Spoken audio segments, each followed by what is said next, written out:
Nous voyons dans le Seigneur Jésus au tombeau de Lazare comment l'Esprit travaille en maître, dominant les armées du mal. Jésus frémit dans son esprit. Jean 11, 33. Frémir ici est l'expression de la douleur profonde, mêlée d'indignation produite dans l'âme du Seigneur, à la vue du pouvoir de la mort sur l'esprit de l'homme. Il alla à la tombe de Lazare avec indignation contre le prince de la mort.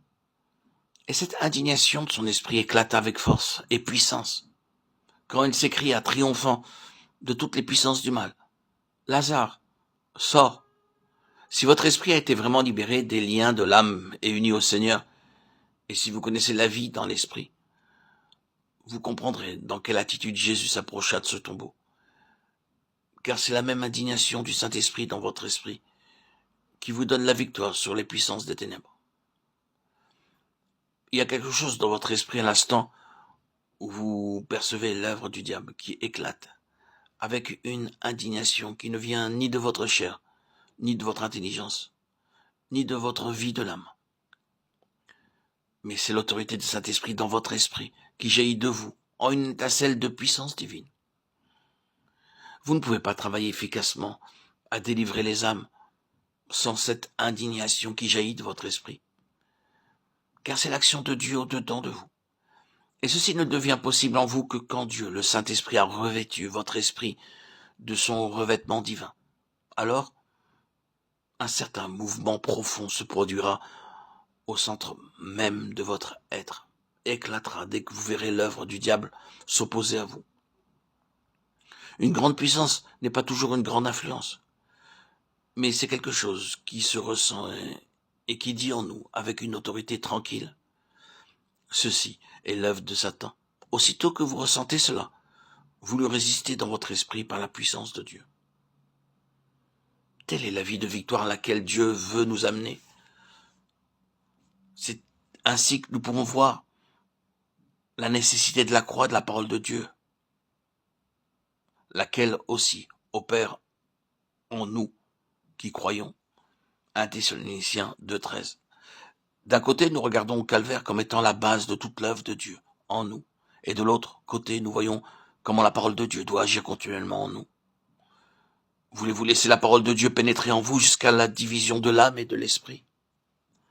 Il y aurait beaucoup à dire sur la marche selon l'esprit. Il y a cet esprit doux et paisible, 1 Pierre 3,4. Puis il faut apprendre à ne pas agir sans être en coopération avec le Saint-Esprit. Vous pouvez discerner instantanément quand vous parlez par votre intelligence, par vos facultés mentales, et non dans l'esprit. Bien des gens tiennent de superbes réunions bibliques, mais elles sont mortes, à moins d'être vivifiées par la puissance de cet esprit, agissant dans votre esprit. Vous pouvez écouter les appels les plus chaleureux, les vérités les plus belles, toutes vraies, mais impuissantes. Hélas, ceux qui parlent ne se rendent pas toujours compte que la vie n'y est pas, et que ce ne sont que des productions purement mentales. Il vous est possible d'expliquer la Bible de telle façon que vous n'exposiez qu'une suite de vérités mortes, parce qu'elles viennent uniquement de votre lumière intellectuelle.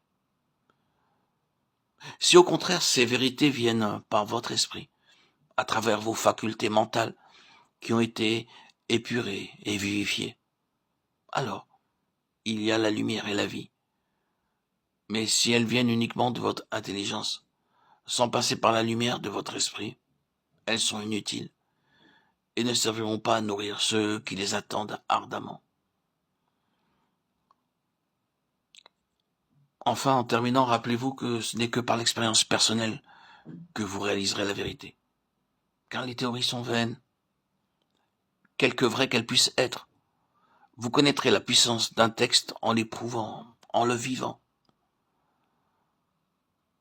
Vous ne comprendrez ce que nous venons de dire sur la différence entre l'âme et l'esprit qu'en l'expérimentant.